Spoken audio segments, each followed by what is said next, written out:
In today's video, let's take another look at SMH, and we're going to talk more about managing a trade rather than an entry in this case, because you already had the entry against this key support decision, this 108.87 to 109.45 area.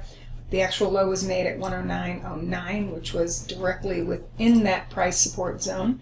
And then it triggered an entry, and I'm going to show you a 15-minute chart where it triggered. Here's where it tested the support, and then the trigger was when you had the moving average crossover to the upside, and you also took out a prior swing high. Okay, when both of those things occur, that's when you want to take the entry and then place your stop either underneath this low that's made prior to the buy trigger, or underneath the low end of the zone. Okay, either one of those is okay. But what do you do on the way up? Okay, because here our potential upside target is 117.83 and then 120.21, and then of course we have a much bigger picture target off of this swing way up here at the 127 area. Okay, well, we don't always make our targets, but it is moving in our favor. So how would you want to trail a stop? So there's three different ways that I talk about all the time, and one of them is to use symmetry.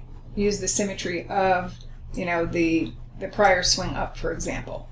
So let's say as long as price respects the symmetry that we set up by projecting these prior declines from the new high, as long as we respect it, you can stay in the trade. Okay, so in this case, as long as it stays above 113.71. Another way to trail stops would be to place it, for a bullish setup, place it underneath a prior swing low. So for example, we made a prior swing low here at 114.51.